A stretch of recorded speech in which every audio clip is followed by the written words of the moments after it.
Hello, my dear students. Welcome to our new episode. So, ഇന്ന് നമ്മൾ പഠിക്കാൻ പോകുന്നത് നമ്മുടെ ഇഗ്നോയുടെ എന്താണ് സസ്റ്റൈനബിൾ ഡെവലപ്മെന്റ് ആണ്. അതിനു മുമ്പേ നിങ്ങളോട് എനിക്ക് കുറച്ച് കാര്യങ്ങൾ സംസാരിക്കാനുണ്ട്.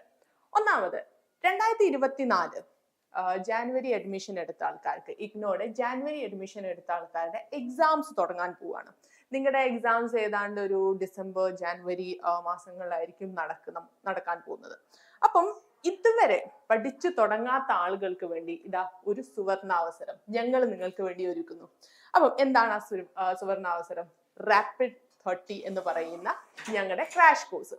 അപ്പം ഈ ക്രാഷ് കോഴ്സിലേക്ക് നിങ്ങൾ ചേരുമ്പോൾ നിങ്ങൾക്ക് കിട്ടാൻ പോകുന്ന ബെനിഫിറ്റ്സ് എന്തൊക്കെയാണെന്ന് ചോദിച്ചാൽ, നിങ്ങൾക്ക് മെന്റർ സപ്പോർട്ട് കിട്ടും, അതേപോലെ തന്നെ ഫ്യൂച്ചർ പ്ലസിന്റെ ആപ്പിന്റെ ആക്സസ് നിങ്ങൾക്ക് കിട്ടും, ഷോർട്ട് നോട്ട്സ് കിട്ടും, പിന്നെ അതേപോലെ തന്നെ ഞങ്ങളുടെ ഒരു സ്പെഷ്യൽ സൂം സെഗ്മെന്റ് ഉണ്ട്, ഇഗ്നോ 2020 റിവിഷൻ ലീഗ് എന്ന് ഞങ്ങൾ പേരിട്ടിട്ടുള്ള ആ സൂം സെഗ്മെന്റിന്റെയും ഭാഗം നിങ്ങൾക്കാവാൻ കഴിയും.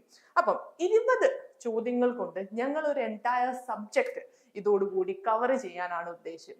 അപ്പൊ നിങ്ങൾ എന്ത് ചെയ്യുക? ഈ ഒരു ക്രാഷ് കോഴ്സിന്റെ ഭാഗമാവാൻ നിങ്ങൾക്ക് താല്പര്യമുണ്ടെങ്കിൽ, നിങ്ങൾ ഇതുവരെ പഠിച്ചു തുടങ്ങാത്ത ആളുകളാണെങ്കിൽ ഞങ്ങളുടെ ക്രാഷ് കോഴ്സിലേക്ക് ജോയിൻ ചെയ്യുക. അപ്പം താഴെ കൊടുത്തിട്ടുള്ള നമ്പറുമായി നിങ്ങൾ കോൺടാക്ട് ചെയ്യുക. എന്നിട്ട് ഞങ്ങളുടെ ക്രാഷ് കോഴ്സിന്റെ ഭാഗമാവുക. നിങ്ങൾക്ക് പെട്ടെന്ന് കാര്യങ്ങൾ എളുപ്പത്തിൽ പഠിക്കാനുള്ള ഒരു ഏറ്റവും നല്ല വഴിയായിട്ട് ഇത് മാറും എന്നത് എനിക്ക് ഉറപ്പാണ്. സോ ഇനി നമ്മൾ പോകുന്നത് നമ്മുടെ ഇന്നത്തെ സെഷനിലേക്കാണ്. അപ്പൊ നമ്മുടെ ഇന്നത്തെ സെഷൻ എന്ന് പറഞ്ഞാൽ, നമ്മൾ എന്നും ഇന്നത്തെ കാലത്ത് സ്ഥിരമായി കേട്ടുകൊണ്ടിരിക്കുന്ന ഒരു കാര്യമാണ് സസ്റ്റൈനബിൾ ഡെവലപ്മെന്റ്. മലയാളത്തിൽ നമ്മൾ പറയുകയാണെങ്കിൽ നമ്മുടെ സുസ്ഥിരമായ വളർച്ച, അതായത് നമ്മളെ സംബന്ധിച്ചിടത്തോളം സുസ്ഥിരമായ ഒരു വളർച്ച നമുക്ക് ഉണ്ടാവുക എന്നത് ഒരു വ്യക്തി എന്ന നിലയ്ക്കും ഒരു സമൂഹം എന്ന നിലയ്ക്കും വളരെ ഇമ്പോർട്ടന്റ് ആണ്. അത് നിങ്ങളുടെ കോഴ്സിന്റെ ഭാഗം എന്ന് മാത്രമല്ല, നമ്മുടെ ഭാവി അതാണ്. സസ്റ്റൈനബിൾ ഡെവലപ്മെന്റ് എന്നതാണ് നമ്മുടെ ഭാവി തന്നെ. അപ്പൊ അതിനെക്കുറിച്ച് നമ്മുടെ ഒരു ഡിഗ്രിക്ക് പഠിക്കുന്ന കുട്ടികളും ആയിക്കോട്ടെ, അല്ലെങ്കിൽ സാധാരണക്കാരായിട്ടുള്ള ആൾക്കാരായിക്കോട്ടെ, അതിനെക്കുറിച്ച് സുസ്ഥിരമായ വളർച്ചയെക്കുറിച്ച്, സുസ്ഥിരമായ വികസനത്തെ കുറിച്ച് അറിയുക എന്നത് വളരെ ഇമ്പോർട്ടന്റ് ആണ്. അപ്പം ഇന്ന് നമ്മുടെ ക്വസ്റ്റ്യൻ ആൻസർ സെഷൻ, ഈ സെഷനിലൂടെ ഏതാണ്ട് ഞങ്ങളുടെ സിലബസ് മൊത്തം, നിങ്ങളുടെ സിലബസ് കവർ ചെയ്യാൻ ഒരു ശ്രമം ഞാൻ നടത്തും. ഒരുപാട് കാര്യങ്ങളെ കുറിച്ച് നമുക്ക് ഡിസ്കസ് ചെയ്യുകയും ചെയ്യാം. അപ്പം നിങ്ങൾക്ക് എല്ലാവർക്കും സ്വാഗതം ഇന്നത്തെ ഈ സെഷനിലേക്ക്. സോ സുസ്ഥിരമായ വികസനം അല്ലെങ്കിൽ സസ്റ്റൈനബിൾ ഡെവലപ്മെന്റ്. അപ്പം മൊത്തത്തില് നിങ്ങൾക്ക് 3 അവറിന്റെ എക്സാം ആണ് നടക്കുക. അതിൽ 100 മാർക്കിന്റെ ചോദ്യങ്ങളാണ് ഉണ്ടാവുക. അതിൽ 5 ക്വസ്റ്റ്യൻസ് നിങ്ങൾ അറ്റൻഡ് ചെയ്താൽ മതി. ടോട്ടലി നിങ്ങൾക്ക് ഏതാണ്ട് 8 ചോദ്യത്തിന്റെ അടുത്ത് അവർ തരും. അതിൽ 5 ക്വസ്റ്റ്യൻസ് നിങ്ങൾ എന്ത് ചെയ്യുക? അറ്റൻഡ് ചെയ്യുക. അപ്പം 5 × 20 എത്രയായി? 100 മാർക്ക് നിങ്ങൾക്കായി. അപ്പൊ ചുരുക്കി പറഞ്ഞാൽ ഈ 20 മാർക്കിന്റെ ക്വസ്റ്റ്യൻ എന്ന് അവർ ഉദ്ദേശിക്കുന്നത് ഒരു കാര്യത്തെക്കുറിച്ച്, ഈ പറയുന്ന ചോദ്യങ്ങളെ കുറിച്ച് അല്ലെങ്കിൽ സസ്റ്റൈനബിൾ ഡെവലപ്മെന്റുമായി ബന്ധപ്പെട്ട കാര്യത്തെക്കുറിച്ച് നിങ്ങൾക്ക് എത്രത്തോളം മനസ്സിലായി, അല്ലെങ്കിൽ നിങ്ങളുടെ ജീവിതത്തിലും സമൂഹത്തിനു വേണ്ടി നിങ്ങൾ എത്രത്തോളം അത് പ്രാക്ടിക്കൽ ആക്കും എന്ന കാര്യമാണ് നിങ്ങളുടെ യൂണിവേഴ്സിറ്റി ചെക്ക് ചെയ്യുന്നത്. അതുകൊണ്ട് എന്താണ്, ഇത് ശരിക്കും ആഴത്തിൽ നിങ്ങൾ പഠിച്ചു കഴിഞ്ഞാൽ നിങ്ങൾക്ക് ലൈഫ് ടൈം മൊത്തം അത് ഉപയോഗപ്രദമാവും. അപ്പം നമ്മൾ ആദ്യത്തെ ചോദ്യത്തിലേക്ക് പോവുകയാണ്. വളരെ ഡയറക്റ്റ് ആയിട്ടുള്ള ഒരു ചോദ്യമാണ്. എന്താണത്? Discuss the meaning and nature of sustainable development. So you're supposed to understand what is sustainable development. അത് എന്താണെന്ന് നിങ്ങൾക്ക് കൃത്യമായ ഒരു ധാരണ വേണം. സുസ്ഥിരമായ വികസനം എന്ന് പറഞ്ഞാൽ എന്താണ് എന്നതിനെ കുറിച്ച് കൃത്യമായ ഒരു ഐഡിയ നിങ്ങൾക്ക് ഈ ഒരു ചോദ്യത്തിന് ഉത്തരം നൽകണമെങ്കിൽ വേണം. അപ്പം സസ്റ്റൈനബിൾ ഡെവലപ്മെന്റ് എന്ന് പറഞ്ഞാൽ നമ്മുടെ അല്ലാത്ത തന്നെ നമ്മുടെ ക്ലാസ്സുകളിൽ ഞാൻ സംസാരിച്ചു കഴിഞ്ഞതാണ്. Sustainable development is a holistic approach to progress that seeks to meet the need of the present generation and the future generation. അതായത് സെൽഫിഷ് ആയിട്ടുള്ള പിന്നെ മോട്ടീവ്സോട് കൂടി അല്ലാത്ത ഒരു ഡെവലപ്മെന്റ്, ഒരു വികസനം. അതായത് ഇന്നത്തെ കാര്യം മാത്രമല്ല, എന്റെ കാര്യം മാത്രമല്ല ഞാൻ നോക്കുന്നത്, എന്റെ ഭാവി തലമുറയുടെ, ഈ ലോകത്തെ നിങ്ങളുടെ എൻ്റെ അടക്കം ഉള്ള ഭാവി തലമുറയുടെ ആളുകളുടെ ഭാവിയെക്കുറിച്ച്, അവരുടെ ജീവിതത്തെക്കുറിച്ച് കൂടി ചിന്തിച്ചിട്ടുള്ള ഒരു ടൈപ്പ് ഓഫ് ഡെവലപ്മെന്റ് ആണ് ഈ sustainable development. At its core, it intertwines economic prosperity, social equity and എൻവയോൺമെന്റൽ കൺസേൺസ്. അതായത് എൻവയോൺമെന്റിനെ കുറിച്ച് ഇതിൽ നമ്മൾ സംസാരിക്കണം. പിന്നെ അതേപോലെ തന്നെ നമ്മൾ എക്കണോമിക്, നമ്മളെ സംബന്ധിച്ചിടത്തോളം പൈസ എന്ന് പറഞ്ഞാൽ വളരെ ഇമ്പോർട്ടൻ്റ് ആണ് നമുക്ക് മുന്നോട്ട് പോകാൻ വേണ്ടി. അപ്പം എക്കണോമിക് ആയിട്ടുള്ള പ്രോസ്പെരിറ്റി ഇതിലൊരു ഇഷ്യൂ ആണ്. അതുപോലെ തന്നെ നമ്മുടെ സോഷ്യലി ഈക്വിറ്റി, നമുക്ക് സോഷ്യൽ ഈക്വിറ്റി വളരെ ഇമ്പോർട്ടൻറ്റ്. സോഷ്യൽ ആയിട്ടുള്ള ആസ്പെക്ട്സ് ഇമ്പോർട്ടൻ്റ് ആണ്, എൻവയോൺമെന്റൽ ആയിട്ടുള്ള ആസ്പെക്ട്സ് ഇമ്പോർട്ടൻ്റ് ആണ്, എക്കണോമിക് ആയിട്ടുള്ള ആസ്പെക്ട്സും ഇതിൽ ഇമ്പോർട്ടൻ്റ് ആണ്. recognizing that these dimensions are interdependent. ഈ dimensions എന്താണ്? പരസ്പരം കലർന്നു കിടക്കുകയാണ്, interdependent ആണ്, and must be addressed in concert to achieve lasting process. അപ്പം ഇതില് നമ്മൾ ഈ സംഭവങ്ങളൊക്കെ അച്ചീവ് ചെയ്ത് കഴിഞ്ഞാൽ എന്താണ്? അതിനൊരു ലാസ്റ്റിംഗ് പ്രോസസ് ആയിരിക്കും. അതായത് ഷോർട്ട് ടേം ബെനിഫിറ്റ്സ് അല്ല ഇതുകൊണ്ട് നമ്മൾ ഉദ്ദേശിക്കുന്നത്, ഒരു ലോങ് ടേം ബെനിഫിറ്റ് ആണ് ഇതുകൊണ്ട് നമ്മൾ ഉദ്ദേശിക്കുന്നത് എന്ന് ചുരുക്കം. The meaning of sustainable development can be broken down into several key components. അപ്പോൾ സസ്റ്റൈനബിൾ ഡെവലപ്മെന്റ് എന്ന് പറയുന്നത് നമുക്ക് കുറെ കീ കമ്പോണൻസ് ആയിട്ട് എന്താ നമുക്ക് ഒന്ന് ബ്രേക്ക് ഡൗൺ ചെയ്യാം. അപ്പം ഈ രീതിയിൽ വേണം നിങ്ങൾ ഉത്തരം ചെയ്യാൻ, എഴുതാൻ. അപ്പം ഏതൊക്കെയാണ് ആ ബ്രേക്ക് ഡൗൺ കോമ്പോണൻസ്, എന്തൊക്കെയാണ് ഈ സസ്റ്റൈനബിൾ ഡെവലപ്മെന്റിന്റെ കോമ്പോണൻസ് ഏതൊക്കെയാണ് എന്ന് നമുക്ക് നോക്കാം. എൻവയോൺമെന്റൽ സസ്റ്റൈനബിലിറ്റി നമുക്ക് എല്ലാവർക്കും അറിയാം, how important nature is for us. നമ്മളെ സംബന്ധിച്ചിടത്തോളം എൻവയോൺമെന്റ് അല്ലെങ്കിൽ നേച്ചർ നമുക്ക് എത്ര ഇമ്പോർട്ടൻ്റ് ആണ് എന്ന് നമുക്കറിയാം. This aspect of sustainable development, ഈ ഒരു ആസ്പെക്ട് കാര്യമായി ശ്രദ്ധിക്കുന്നത് എന്താ? Preserving and enhancing the health of ecosystem and environment. പ്രകൃതി ഇല്ലെങ്കിൽ മനുഷ്യനില്ല എന്ന സത്യം ഇപ്പോൾ നമ്മൾ മനസ്സിലാക്കി കൊണ്ടുവയ്ക്കുകയാണ്. കാരണം പ്രകൃതി ഇപ്പം അടിക്കാൻ തുടങ്ങി, അതായത് സുനാമി ആയിട്ടും ഫ്ലഡ് ആയിട്ടും ലാൻഡ് സ്ലൈഡ്സ് ആയിട്ടും. അപ്പം പ്രകൃതി ഇല്ലെങ്കിൽ മനുഷ്യന് നിലനിൽപ്പില്ല എന്ന ഒരു വലിയ സത്യമാണ്. ആ സത്യം മനസ്സിലാക്കുന്ന മനുഷ്യൻ സ്ഥിരമായ വികസനത്തെ മാത്രമേ ഫോക്കസ് ചെയ്യുള്ളൂ. അപ്പം ഈ രീതിയിൽ, അതായത് നമ്മൾ എൻവയോൺമെന്റിനെ മെയിൻ നമ്മുടെ സെന്റർ ആക്കി വെച്ച് പൊല്യൂഷൻ കുറയ്ക്കുക, വേസ്റ്റിനെയും പിന്നെ അതേപോലെ തന്നെ വേസ്റ്റ് നമ്മൾ മേത്തുണ്ടാക്കുന്ന എഫക്റ്റിനെ മാക്സിമം കുറയ്ക്കുക, അതേപോലെ തന്നെ മനുഷ്യൻ പ്രകൃതിയുമായിട്ട് മിങ്കിൾ ചെയ്യുമ്പോൾ അതുണ്ടാക്കുന്ന പ്രശ്നങ്ങളെ നമ്മൾ മാക്സിമം കുറയ്ക്കുക. അപ്പം അതിലെന്താണ്? Conservation, sustainable resource management and transition to renewable resources. അപ്പം നമ്മൾ പിന്നെ കൺസർവേഷൻ അതിലൊരു മാനദണ്ഡമാണ്, റിസോഴ്സ് മാനേജ്മെന്റ് ഇമ്പോർട്ടൻ്റ് ആണ്, അതേപോലെ തന്നെ റിന്യൂവബിൾ റിസോഴ്സസിലേക്ക് നമ്മൾ മാറുക എന്നതും വളരെ ഇമ്പോർട്ടൻ്റ് ആണ്. മറ്റൊരു ഡെവലപ്മെന്റ് എന്ന് പറഞ്ഞാൽ എന്താ? ഇതിന്റെ മറ്റൊരു കീ കോമ്പോണന്റ് എന്താണ്? Economic sustainability. Sustainable development recognizes the importance of fostering economic growth and prosperity in a way that is inclusive, equitable, and does not deplete resources or degrade the environment. അപ്പോൾ നമുക്ക് പൈസ വേണം, നമുക്ക് material prosperity എല്ലാം വേണം, പക്ഷേ എൻവയോൺമെന്റിനെ നശിപ്പിച്ചുകൊണ്ട് ഉള്ള ഒരു ടൈപ്പ് ഓഫ് ഇതല്ല നമുക്ക് വേണ്ടത്. അതിൽ നമ്മൾ കുറേയും കൂടി ഗ്രീൻ ടെക്നോളജീസ് ഉപയോഗപ്പെടുത്തണം. എക്കണോമിക് പ്രോസ്പെരിറ്റി നമുക്ക് വേണം, പക്ഷെ അതിലെന്താണ്? നമ്മൾ പ്രകൃതിയെ നശിപ്പിച്ചുകൊണ്ടുള്ള ഒരു ഡെവലപ്മെന്റ് അല്ല നമുക്ക് വേണ്ടത്. നമ്മൾ അതിൽ ഗ്രീൻ ടെക്നോളജീസ്, അതേപോലെ തന്നെ പിന്നെ ആ രീതിയിലുള്ള infrastructure, long term economic sustainability തരുന്ന മാർഗങ്ങളിലേക്ക് നമ്മൾ പോകണം. അല്ലാതെ ഷോർട്ട് ടേമിൽ നമുക്ക് സന്തോഷം തരുന്ന മാർഗങ്ങളല്ല നമ്മൾ ചൂസ് ചെയ്യേണ്ടത് എന്ന് ചുരുക്കം. ഇനി social equity and justice. The central tenet of sustainable development is the idea that progress must benefit all members of society. എനിക്കും നിങ്ങൾക്കും ഒരേപോലെ ഈ പ്രോഗ്രസ് ബെനിഫിറ്റ് ചെയ്യണം. നമ്മുടെ സമൂഹത്തിൽ ഒരുപാട് ആളുകളുണ്ട് നമ്മളെ പോലെ, എന്താണ് മേ ബി ആ ഒരു കുടുംബത്തിൽ ജനിക്കാത്തത് കൊണ്ടായിരിക്കും, ആ ഒരു അപ്പ് കമ്മ്യൂണിറ്റിയിൽ ജനിക്കാത്തത് കൊണ്ടായിരിക്കും ഒരുപാട് ആളുകൾ. ഈവൻ നമ്മൾ നോക്കുമ്പോൾ സ്ത്രീകള്, പിന്നെ അതായത് കുറച്ചുകൂടി ഒപ്രസ്ഡ് ആയിട്ടുള്ള കുറെ കമ്മ്യൂണിറ്റി, ജാതിപരമായിട്ട് ഒപ്രസ്ഡ് ആയിട്ടുള്ള കമ്മ്യൂണിറ്റി, അങ്ങനെ ഒരുപാട്, ഈവൻ കുട്ടികൾ ആ ഒരു കാറ്റഗറി പോലെ, അങ്ങനെ ഒരുപാട് ഒപ്രസ്ഡ് ആയിട്ടുള്ള കമ്മ്യൂണിറ്റീസ് നമ്മുടെ ചുറ്റുമുണ്ട്.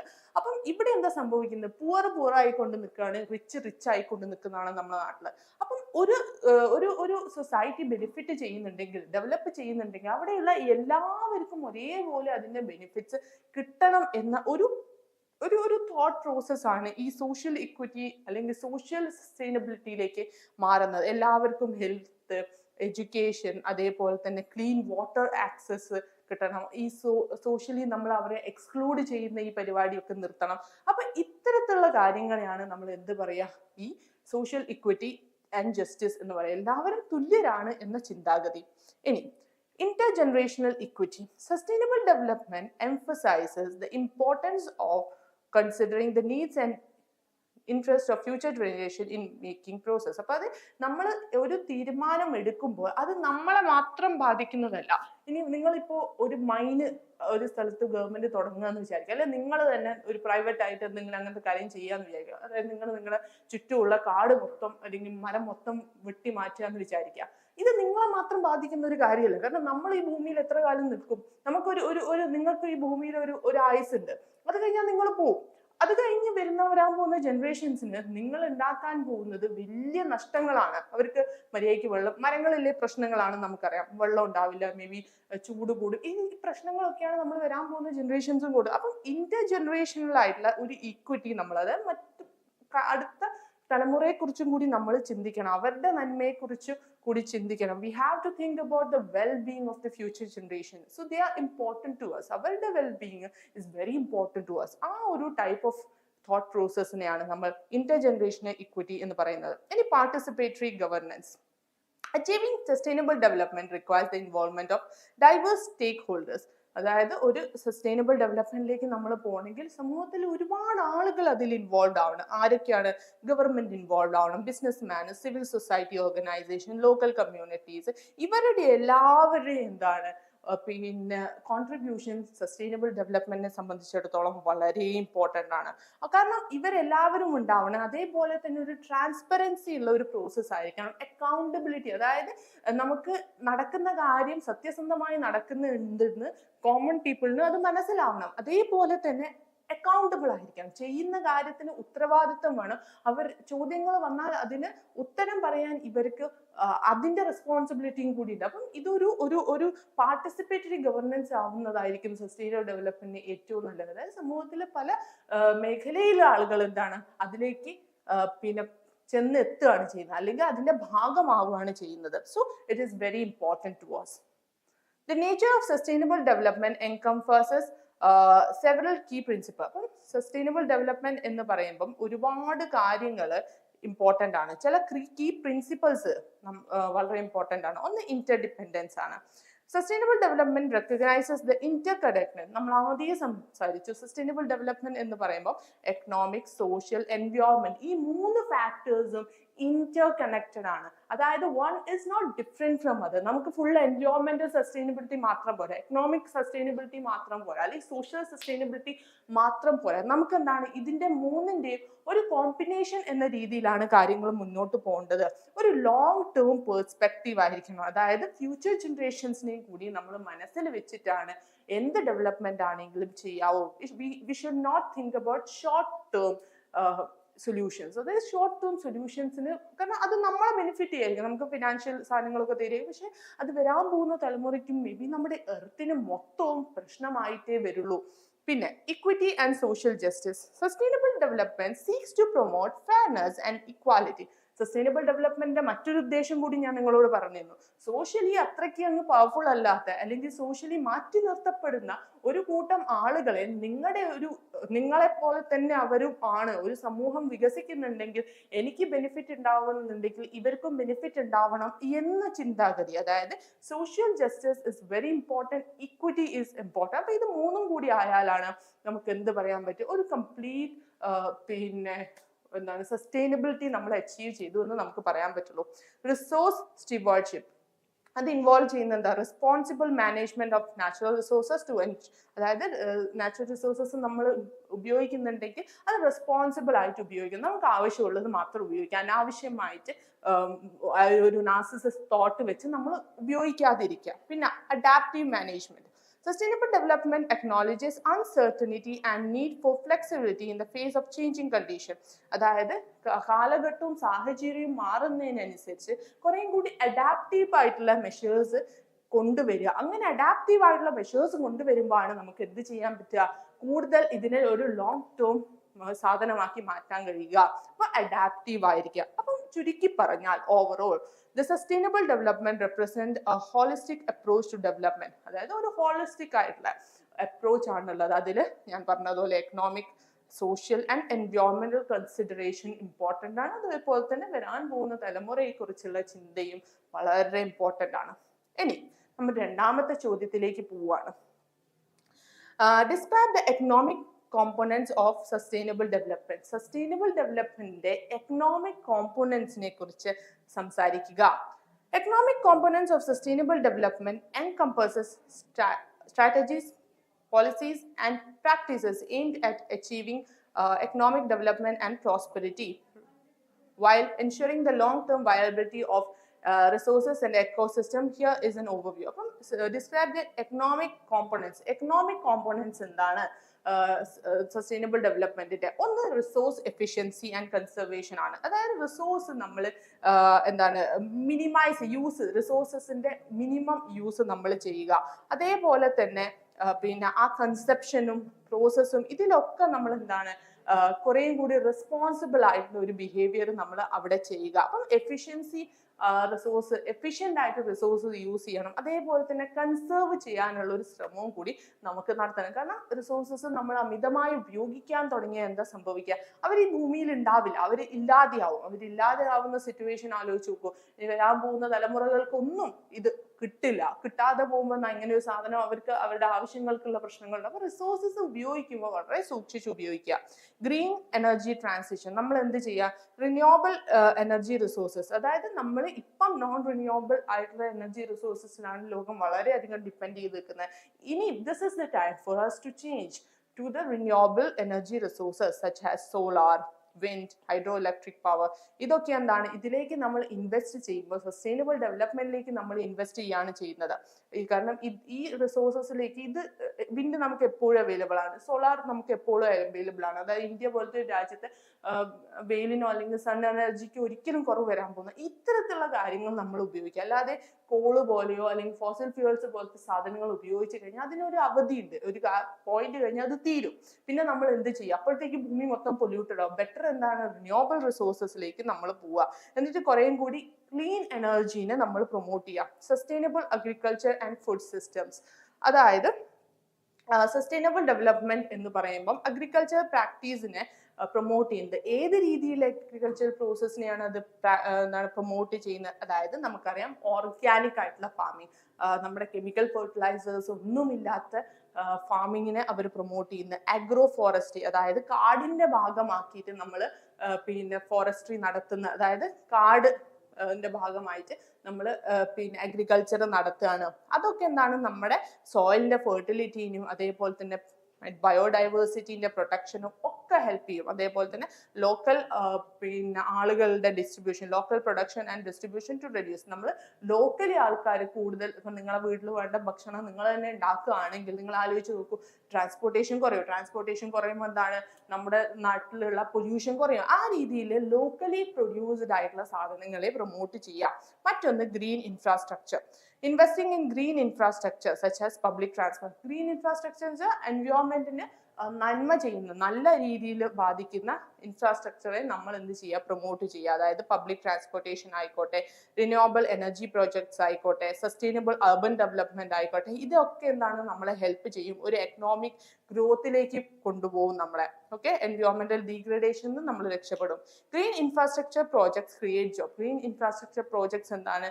ജോബ്സ് ഉണ്ടാക്കും. അതേപോലെ തന്നെ എക്കണോമിക് ആക്ടിവിറ്റീനെ പ്രൊമോട്ട് ചെയ്യും. നമ്മുടെ ക്വാളിറ്റി ഓഫ് ലൈഫ് കമ്മ്യൂണിറ്റീസിന്റെ കൂടും. ഇനി എക്കോ ഫ്രണ്ട്ലി ടെക്നോളജീസും ഇന്നോവേഷൻസും നമ്മൾ യൂസ് ചെയ്യുക എന്നുള്ളത്. അതായത് ക്ലീൻ എനർജി, നേരത്തെ ഞാൻ പറഞ്ഞതുപോലെ ക്ലീൻ എനർജി, എഫിഷ്യൻ്റ് ആയിട്ട് എനർജി എഫിഷ്യൻ്റ് ആയിട്ടുള്ള ടെക്നോളജീസിനെ നമ്മൾ പ്രൊമോട്ട് ചെയ്യുക. അപ്പം ഇങ്ങനെ ചെയ്യുമ്പോഴാണ് നമുക്കൊരു എക്കണോമിക് കോമ്പറ്റീറ്റീവ്നെസ് വരും. അതേ സമയത്ത് നമ്മൾ എൻവയോൺമെന്റിന് യാതൊരു ഹാം ചെയ്യേയില്ല. ഇനി circular economic practices. The circular economy promotes a regenerative approach to economic development by designing out waste and keeping resources in use for large as long as possible. Circular economy practices such as product life cycle management, remanufacture, waste, അതായത് നമ്മൾ എന്താ ചെയ്യുന്നത്?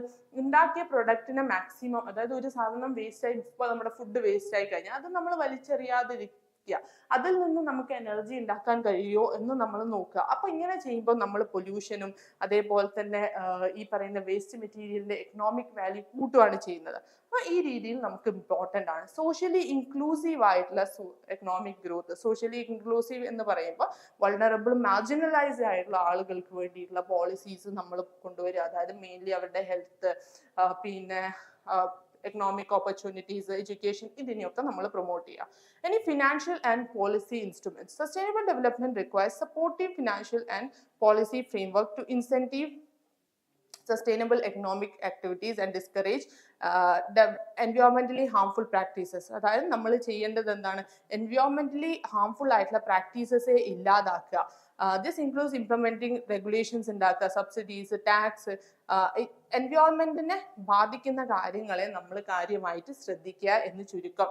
By integrating these economic components, ഈ പറയുന്ന economic കോമ്പോണൻസിനെ എല്ലാം കൂടി നമ്മൾ integrate ചെയ്ത് കഴിഞ്ഞാൽ നമുക്ക് കൃത്യമായിട്ട് എക്കണോമിക് ഗ്രോത്തും ഉണ്ടാവും. അതേ സമയത്ത് നമ്മൾ എന്ത് ചെയ്യാൻ, എക്കോസിസ്റ്റത്തിനെ പ്രൊമോട്ട് ചെയ്യുന്നുണ്ട്, സോഷ്യലി ഇഷ്യൂസ് ഉണ്ടാക്കുന്നില്ല. അപ്പം ഈ രീതിയിലുള്ള ഒരു ഗ്രോത്ത് ആണ് നമുക്ക് ഇനി ഭാവിയിൽ ആവശ്യം.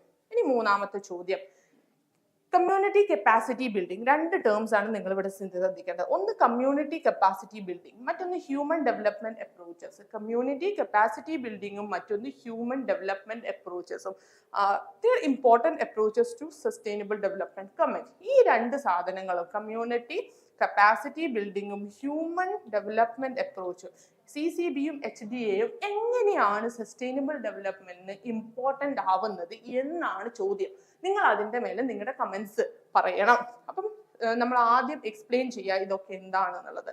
കമ്മ്യൂണിറ്റി കപ്പാസിറ്റി ബിൽഡിംഗ് CCB, പിന്നെ അതേപോലെ തന്നെ human development approaches HDA. They are very important or pivotal for sustainable development, offering comprehensive strategies to build resilient, empowered and self-sustaining community. ഇത് വളരെ ഇമ്പോർട്ടൻ്റ് ആണ്. ഭയങ്കര റെസിലിയൻ്റ് ആയിട്ടുള്ള, എംപവേർഡ് ആയിട്ടുള്ള, സെൽഫ് സസ്റ്റൈനിങ് ആയിട്ടുള്ള ഒരു കമ്മ്യൂണിറ്റി ഉണ്ടാക്കാൻ CCB അവരെന്താണ് എയിം ചെയ്യുന്നത്? aims to enhance the abilities of community to identify and address their own needs. അവരുടെ ആവശ്യങ്ങൾ പിന്നെ സ്വയം പൂർത്തീകരിക്കാൻ എബിലിറ്റി ഉള്ള ആളുകളായിരിക്കും. കീ കമ്പോണൻസ് എന്തൊക്കെയാണ്? അപ്പം ഒന്ന് സ്കിൽ ഡെവലപ്മെന്റ്, അതായത് നമ്മൾ സ്കില്ലുമേൽ പ്രാധാന്യം കൊടുക്കുക, ആളുകൾക്ക് പുതിയ പുതിയ സ്കില്ല് പറഞ്ഞു കൊടുക്കുക.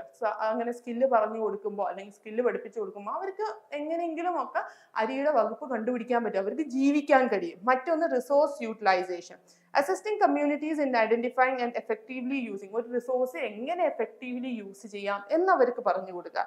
ഇൻസ്റ്റിറ്റ്യൂഷണൽ സപ്പോർട്ട്, അതായത് സ്ട്രെങ്തനിങ് ലോക്കൽ ഇൻസ്റ്റിറ്റ്യൂഷന്റെ സപ്പോർട്ടോട് കൂടി നമുക്ക് ഈ രീതിയിൽ കാര്യങ്ങൾ ചെയ്യാൻ പറ്റാവുന്നതേ ഉള്ളൂ. ഇനി ഹ്യൂമൻ ഡെവലപ്മെന്റ് അപ്രോച്ചസ്.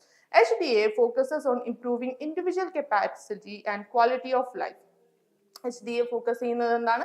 ഇൻഡിവിജ്വൽ കപ്പാസിറ്റീനെ, അതേപോലെ തന്നെ ഒരു പിന്നെ ക്വാളിറ്റി ഓഫ് ലൈഫ് ഇംപ്രൂവ് ചെയ്യണം. ഒന്ന് ഹെൽത്ത്, അതായത് നമ്മൾ ഹെൽത്ത് സർവീസസിനെ പ്രൊമോട്ട് ചെയ്യുക, ഹെൽത്തി ലിവിങ്ങിനെ പ്രൊമോട്ട് ചെയ്യുക. മറ്റൊന്ന് എഡ്യൂക്കേഷൻ, പ്രൊവൈഡിങ് ആക്സസ് ടു, നമ്മൾ നല്ല ക്വാളിറ്റി എഡ്യൂക്കേഷൻ, വെറും എഡ്യൂക്കേഷൻ അല്ല, നല്ല ക്വാളിറ്റി എഡ്യൂക്കേഷനെ തന്നെ നമ്മൾ പിന്നെ അതൊരു ലൈഫ് ലോങ് ലേണിംഗ് ആക്കി മാറ്റുക. ഇനി എക്കണോമിക് ഓപ്പർച്യൂണിറ്റി, അതായത് നമ്മൾ ആളുകൾക്ക് ഒരു എന്താണ് creating and expanding economic opportunities, പൈസ ഉണ്ടാക്കാനുള്ള ഓപ്പർച്യൂണിറ്റീസ് അവരുടെ കയ്യിലേക്ക് എപ്പോഴും ഇട്ടുകൊടുക്കുക. അപ്പം ഈ രീതിയിലാണ് HDAയും CCBയും വർക്ക് ചെയ്യുന്നത്. അപ്പം അടുത്തത് ഇമ്പോർട്ടൻസ് ഫോർ സസ്റ്റൈനബിൾ ഡെവലപ്മെന്റ്. അപ്പം ഇതും സസ്റ്റൈനബിൾ ഡെവലപ്മെന്റിന് കൂടി എങ്ങനെയാണ് ലിങ്ക്ഡ് ആയി കിടക്കുന്നത് എന്നാണ് അടുത്ത ചോദ്യം. Combining CCB and HDA is crucial for sustainable development for these reasons. അതായത് ഒരുപാട് കാരണം കൊണ്ട് ഇത് രണ്ടും കോമ്പിനേഷൻ നടത്തുക, ഇത് രണ്ടും കൂടി കമ്പൈൻ ചെയ്യുക എന്നത് നമ്മളെ സംബന്ധിച്ചിടത്തോളം ഇമ്പോർട്ടൻ്റ് ആണ്. ഒന്ന് എംപവർമെന്റ് ആണ്. So what you mean by empowerment? Both approaches foster empowerment. രണ്ട് അപ്രോച്ചസ് എന്താണ്? എംപവർമെന്റിനാണ് ഫോക്കസ് കൊടുക്കുന്നത്.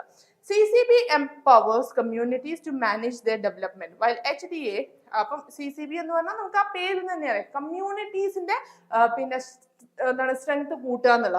HDA എന്ന് പറഞ്ഞാൽ ഇൻഡിവിജ്വൽ കപ്പാസിറ്റീനെ കൂട്ടുകയാണ്. ഇൻഡിവിജ്വൽ, എനിക്ക് ഒരു പ്രത്യേക കഴിവുണ്ട്, എനിക്കിപ്പം ഈ കാര്യത്തെ കുറിച്ച് അറിയാമെങ്കിൽ എനിക്കൊരു 10 പേർക്കും കൂടി പറഞ്ഞു കൊടുത്തൂടെ? അപ്പൊ ഞാൻ പേഴ്സണൽ ആയിട്ടുള്ള ഒരു ഡെവലപ്മെന്റ് നടത്തുമ്പോൾ അതൊരു സൊസൈറ്റിക്കും ഹെൽപ്ഫുൾ ആണ്. ആ രീതിയിൽ സൊസൈറ്റിക്ക് നമ്മൾ ഹെൽപ്പ് ചെയ്യുക എന്നുള്ളത്. ഇനി resilience, communities equipped with strong capacities and individual and developed skill are better to able withstand. അതായത് ഈ രീതിയിലുള്ള കഴിവുകളുള്ള ഒരു കമ്മ്യൂണിറ്റിക്കാണ് മുന്നോട്ട് നേട്ടങ്ങൾ കൊഴിയാൻ പറ്റും എന്നൊരു ചിന്ത. പിന്നെ ഇൻക്ലൂസീവ് ഗ്രോത്ത് എന്ന് പറയുമ്പോൾ രണ്ട് കമ്മ്യൂണിറ്റിനെയും നമ്മൾ അഡ്രസ് ചെയ്യുന്നുണ്ട്, ഒരു ഇൻഡിവിജ്വലിനെയും നമ്മൾ അഡ്രസ് ചെയ്യുന്നുണ്ട്. അപ്പൊ എന്താണ്, നമുക്ക് ഒരു ഇൻക്ലൂസീവ് ആയിട്ടുള്ള ഡെവലപ്മെന്റ് ആണ് ഉണ്ടാവുന്നത്. നമ്മൾ ഇനീക്വാലിറ്റീസ് റെഡ്യൂസ് ചെയ്യുന്നുണ്ട്, എല്ലാവർക്കും ബെനിഫിറ്റ് ഉണ്ടാകുന്ന രീതിയിലാണ് നമ്മൾ മുന്നോട്ട് പോകുന്നത്. അപ്പം sustainable practices, empowered communities and educated individuals. കുറേ കൂടി എംപവേർഡ് ആയിട്ടുള്ള കമ്മ്യൂണിറ്റീസും എഡ്യൂക്കേറ്റഡ് ആയിട്ടുള്ള ആളുകളാണ് കൂടുതൽ സസ്റ്റൈനബിൾ ആയിട്ടുള്ള ഡെവലപ്മെന്റ് എന്താണ് അഡാപ്റ്റ് ചെയ്യാൻ സാധ്യത കൂടുതലുള്ളത്. കാരണം അവർക്കറിയാം ഇത് ലോങ് ടേം ആയിട്ട് നമ്മളെ ഹെൽപ്പ് ചെയ്യുന്ന ഒരു കാര്യമാണ് എന്നുള്ളത്. അപ്പം ഈ രീതിയിൽ നമുക്ക് സസ്റ്റൈനബിലിറ്റി എന്ന് പറയുന്ന നമ്മുടെ ഗോളും അവരിൽ നിന്ന് അച്ചീവ് ചെയ്യാൻ കഴിയും. ഇനി collaborative development. The synergy between well-developed communities and capable individuals lead to robust and collaborative growth. അതായത് രണ്ടും കൂടി കൂട്ടിക്കഴിഞ്ഞാൽ ഒരു കൊളാബറേറ്റീവ് ആയിട്ടുള്ള ഗ്രോത്ത് ആണ്. Fostering A culture of future support. നമ്മൾ പരസ്പരം സപ്പോർട്ട് ചെയ്തുകൊണ്ട് മുന്നോട്ട് പോവാം. അപ്പൊ ഇതിന്റെ ഒരു കൺക്ലൂഷൻ ആയിട്ട് നമുക്ക് എന്താ എഴുതാൻ പറ്റുക? കമ്മ്യൂണിറ്റി ബിൽഡിംഗ് ആയിക്കോട്ടെ അല്ലെങ്കിൽ HTA ഹ്യൂമൻ ഡെവലപ്മെന്റ് അപ്രോച്ച് ആയിക്കോട്ടെ, രണ്ടും കോംപ്ലിമെന്ററി ആണ്, പരസ്പര പൂരകങ്ങളാണ് രണ്ടും. അപ്പം ഇത് രണ്ടും ഇൻഡിവിജ്വലിനെയും കമ്മ്യൂണിറ്റീനെയും ഫോക്കസ് ചെയ്യുമ്പോൾ എന്താണ് റിസോഴ്സസ് ആയിക്കോട്ടെ ബാക്കി കേപ്പബിലിറ്റീസ് ആയിക്കോട്ടെ, ചുരുക്കി പറഞ്ഞാൽ നമ്മുടെ സുസ്ഥിരമായ വളർച്ചയ്ക്ക് വേണ്ടി ഒരു ഇൻഡിവിജ്വലിന്റെയും ഒരു സമൂഹത്തിന്റെയും ഇതിലൂടെ രാജ്യത്തിന്റെയും പിന്നെ ലോകത്തിന്റെയും സുസ്ഥിരമായ ഒരു വളർച്ചയ്ക്കാണ് അത് നയിക്കുന്നത്. The holistic approach leads to resilient, empowered and sustainable communities capable. അതായത് ഈ സംഭവം ഇനി ലോങ് ടേമിലേക്ക് ഈ കമ്മ്യൂണിറ്റീസ് എന്ത് ചെയ്യും? കുറേയും കൂടി ശക്തരാക്കും. ഇതാണ് നമ്മുടെ ഉദ്ദേശം. ഇനി നമ്മൾ നമ്മളെ നാലാമത്തെ ചോദ്യത്തിലേക്ക് പോവുകയാണ്. എന്താണ് നമ്മുടെ നാലാമത്തെ ചോദ്യം? Concept of global Commons and Rio declaration on environment and development. അപ്പൊ 250 വേർഡില് 10 മാർക്ക് വീതം, അതായത് മൊത്തത്തിൽ നിങ്ങൾക്ക് 20 മാർക്ക്. ഇതിൽ അപ്പൊ 10 മാർക്ക് വീതം നിങ്ങൾ എന്ത് ചെയ്യണം? ഈ രണ്ട് കാര്യങ്ങളെ, ഒന്ന് ഈ ഗ്ലോബൽ കോമൺസ് എന്ന് പറയുന്ന കൺസെപ്റ്റും Rio declaration on environment and development, ഈ രണ്ട് കാര്യങ്ങളെയും നിങ്ങൾ എക്സ്പ്ലെയിൻ ചെയ്ത് എഴുതണം എന്ന് ചുരുക്കം. അപ്പം concept of global Commons, global common എന്ന് പറയുന്ന കൺസെപ്റ്റിനെ കുറിച്ചാണ് ഇനി നമ്മൾ സംസാരിക്കാൻ പോകുന്നത്. ഇതിനു മുമ്പ് നിങ്ങൾ അത് കേട്ടിട്ടുണ്ടോ? ഈ ഗ്ലോബൽ കോമൺ എന്ന് പറഞ്ഞാൽ എന്താ? ഈ കൺസെപ്റ്റ് എന്ന് പറഞ്ഞാൽ natural resources and regions that are not owned by any single nation. നമുക്കറിയാം, ഇപ്പൊ നമ്മൾ ഇന്ത്യയുടെ കാര്യം പറയുകയാണെങ്കിൽ നമ്മുടെ ഇന്ത്യ ഏതാണ്ട് ഇങ്ങനെയാണ് ഉള്ളത് അല്ലെ? നമ്മുടെ ഇന്ത്യ ഏതാണ്ട് ഉള്ളത് ഇങ്ങനെയാണ്. ഇപ്പൊ ഇങ്ങനെ വന്ന് ഇങ്ങനെ പിന്നെ ഇവിടെ നോർത്ത് ഈസ്റ്റ്, ഇങ്ങനെയാണ് നമ്മുടെ ഇന്ത്യ. അപ്പൊ ഇവിടെ നമുക്ക് അറേബ്യൻ സീയും പിന്നെ എന്താണ് നമ്മുടെ ഇന്ത്യൻ ഓഷ്യനും ബേ ഓഫ് ബംഗാളും ഒക്കെ നമുക്ക് ഇവിടെ കാണാം. ഇവിടെ നമുക്ക് ഹിമാലയങ്ങൾ കാണാം. അപ്പൊ ഇതൊക്കെ എന്താണ്? ഇന്ത്യന്റെ പരിധിയിൽ വരുന്ന സാധനങ്ങളാണ്. അങ്ങനെ നോക്കുമ്പോൾ എന്താ, എല്ലാ രാജ്യങ്ങൾക്കും, അമേരിക്കയ്ക്കാണെങ്കിലും ചൈനയ്ക്കാണെങ്കിലും ഇനി മറ്റേതെങ്കിലും രാജ്യങ്ങൾക്കാണെങ്കിലും ഇവർക്കൊക്കെ സ്വന്തമായിട്ട് നദികളും പിന്നെ എന്താണ് മഞ്ഞുമലകളും ഒക്കെ ഉണ്ട്, ഇവർക്ക് സ്വന്തമാണ്. പക്ഷെ ചില സ്ഥലങ്ങൾ, നമ്മുടെ ഈ ഭൂമിയിലെ ചില സ്ഥലങ്ങൾക്ക് ആരുടെയും സ്വന്തമല്ല, അതൊരു കോമൺ ആയിട്ടുള്ള സാധനമായിട്ട് നിൽക്കുകയാണ്. ഉദാഹരണത്തിന് നമ്മുടെ അറ്റ്മോസ്ഫിയർ എല്ലാവർക്കും അറിയാം. നമ്മളെല്ലാവരും ഒരു ഭൂമിയുടെ ഭാഗമല്ലേ? നമ്മൾ തമ്മിൽ വ്യത്യാസങ്ങളുണ്ട്, പക്ഷെ നമ്മളെല്ലാം ഒരു ഭൂമിയുടെ ഭാഗം. അപ്പൊ ഭൂമിയുടെ അറ്റ്മോസ്ഫിയർ, അതേപോലെ തന്നെ ഔട്ടർ സ്പേസ് ആരുടെ സ്വന്തം? അമേരിക്കയുടെ സ്വന്തമാണോ? ചൈനയുടെ സ്വന്തമാണോ? അല്ല, ഇന്ത്യയുടെ സ്വന്തമാണോ? അല്ല, എല്ലാവർക്കും ഉള്ളത്. അതേപോലെ തന്നെ അന്റാർട്ടിക്ക, ഈ സ്ഥലങ്ങളൊക്കെ എന്താണ്? Global Commons. അതായത് ഒരു പ്രത്യേക കൺട്രി ഓൺ ചെയ്യാത്ത സ്ഥലങ്ങളാണ് ഇതെല്ലാം. ഇനി ആദ്യം നമ്മൾ സംസാരിക്കാൻ പോകുന്നത് ഹൈ സീസ. ഇതാരും ഓൺ ചെയ്യുന്നില്ല എന്ന് വെച്ച് ഇത് ആർക്കും ഒരു ബാധ്യത ഉണ്ടാക്കാത്ത പ്രശ്നങ്ങളാണ്. അവിടെ നമ്മൾ പൊല്യൂട്ട് ചെയ്താൽ നമ്മൾ എല്ലാവരെയും ഇത് ബാധിക്കും. അതുകൊണ്ട് തന്നെ അതിനെ കൺസേർവ് ചെയ്യാന്നുള്ളത് നമ്മുടെ ഉത്തരവാദിത്തമാണ്. അത്തരത്തിലുള്ള ചില ഗ്ലോബൽ കോമൺസിനെ കുറിച്ചാണ് നമ്മൾ ഇന്ന് സംസാരിക്കുന്നത്. അങ്ങനെയുള്ള ഒരു ഗ്ലോബൽ കോമൺ ആണ് എന്ത്? ഓക്കെ, അങ്ങനെയുള്ള ഒരു ഗ്ലോബൽ കോമൺ ആണ് ഹൈ സീസ് എന്ന് പറയുമ്പോൾ ഒരു പരിധി കഴിഞ്ഞാൽ ഈ സീസിന്റെ മേലെ ആർക്കും, അതായത് നമുക്ക് നമ്മുടേതായ കുറച്ച് നോട്ടിക്കൽ മൈൽസ് വരെ നമുക്ക് പോകാൻ കഴിയും. അത് കഴിഞ്ഞാൽ ഇന്റർനാഷണൽ വാട്ടേഴ്സ് ആണ്. ഈ ഇന്റർനാഷണൽ വാട്ടർ നമുക്കറിയാം, ഭൂമിയുടെ മൂന്നിൽ 2 ഭാഗവും വെള്ളം കൊണ്ട് ചുറ്റപ്പെട്ട് കിടക്കുന്നതാണ്. പക്ഷെ ഓരോ നേഷനും സ്വന്തമായ കുറെ പിന്നെ എന്താണ് സീ ബോർഡേഴ്സ് ഉണ്ട്. അതിന്റെ അപ്പുറം എന്താണ്, ഏതൊരാൾക്കും വേണമെങ്കിലും ഫിഷിംഗ്, അതായത് ഇന്റർനാഷണൽ വാട്ടേഴ്സ് ആണ്. അവിടെയൊക്കെ കുറെ ലിമിറ്റേഷൻസ് ഉണ്ടെങ്കിലും ഈ ഒരു വാട്ടർ ആര് പ്രൊട്ടക്ട് ചെയ്യും? ഇവിടെ ആരെങ്കിലും പ്രശ്നങ്ങൾ ഉണ്ടാക്കുന്നുണ്ടോ എന്ന് നമ്മൾ ശ്രദ്ധിക്കേണ്ടത് ഇമ്പോർട്ടന്റ് ആണ്. അറ്റ്മോസ്ഫിയർ നമുക്കറിയാം, നമ്മൾ എല്ലാവരും പുറത്ത് തള്ളുന്ന ഈ പറയുന്ന ഗ്യാസസും പ്രശ്നങ്ങളും പൊല്യൂഷനും ഒക്കെ പോകുന്നത് അറ്റ്മോസ്ഫിയറാണ്. ഇതാർക്കും സ്വന്തമല്ല, എല്ലാവർക്കും ഒരേപോലെയാണ് അറ്റ്മോസ്ഫിയർ. ഔട്ടർ സ്പേസ്, ഇപ്പൊ നമ്മൾ പിന്നെ ഓരോ സ്പേസിനുമായി ബന്ധപ്പെട്ട് ഓരോ കൺട്രീസ് ഓരോ സാധനങ്ങൾ സ്പേസിലേക്ക് വിടുന്നുണ്ട്. ഇതൊക്കെ എവിടെയാ പോകുന്നതെന്ന് നിങ്ങളുടെ വിചാരം? ഇതിപ്പം ഒരു സാറ്റലൈറ്റ് അല്ലെങ്കിൽ ഒരു റോക്കറ്റ് അയച്ചു, ആ റോക്കറ്റിന്റെ അവശേഷങ്ങൾ ഇപ്പോൾ സ്പേസിലുണ്ട്. അപ്പൊ സ്പേസിനെ നമ്മൾ പൊല്യൂട്ട് ചെയ്യാൻ തുടങ്ങി എന്നതാണ് ഒരു സത്യം.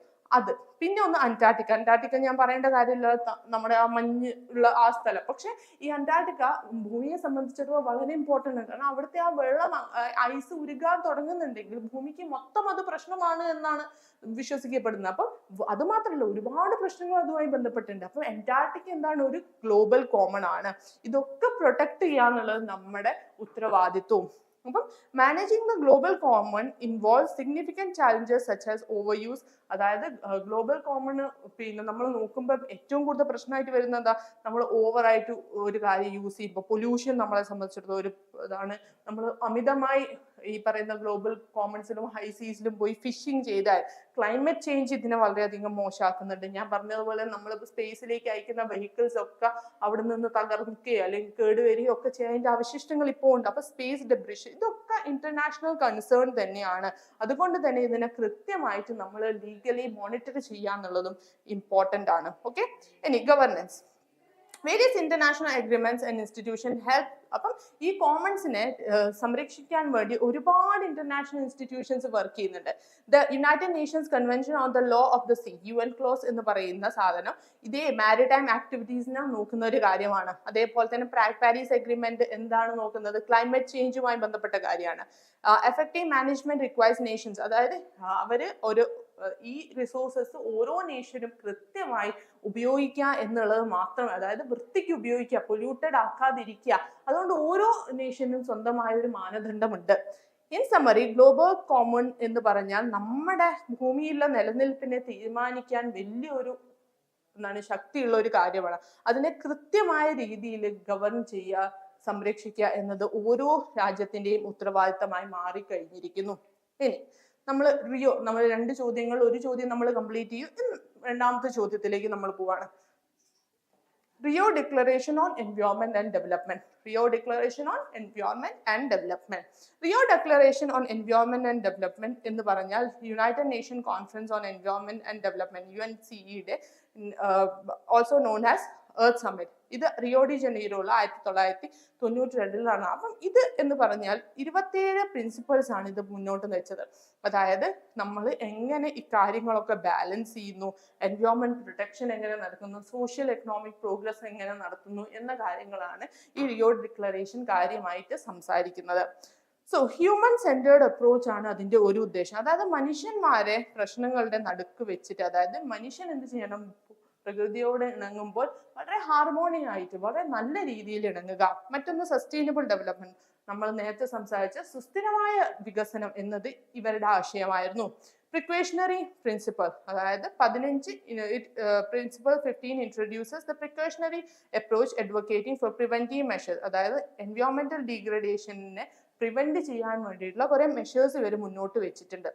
പൊല്യൂട്ടർ പേ പ്രിൻസിപ്പൽ, പ്രിൻസിപ്പൽ 16 എസ്റ്റാബ്ലിഷ് ചെയ്യുന്ന എന്താ, ഒരു പൊല്യൂട്ടർ, ഇപ്പൊ ഇന്ത്യ പൊല്യൂട്ട് ചെയ്യുന്നുണ്ട്, അതിന്റെ ഉത്തരവാദിത്വം ഇന്ത്യക്കുണ്ട്. അപ്പൊ അത് പേ ചെയ്യണം, കാരണം ലോകത്തെ മൊത്തം ബാധിക്കുന്ന കാര്യമാണ്. അപ്പൊ ഇന്ത്യ അത് പേ ചെയ്യാൻ ഉത്തരവാദിയാണ്. അപ്പൊ ഒരാള് ഒരു പൊല്യൂഷൻ ചെയ്യുന്നുണ്ടെങ്കിൽ അയാള് അതിന് ഉത്തരവാദിയാണ് എന്ന ബോധം, ഇത് ഞങ്ങളുടെ കൺസേൺ അല്ല എന്ന രീതിയിൽ ഒരു നേഷനും ബിഹേവ് ചെയ്യാൻ പാടില്ല.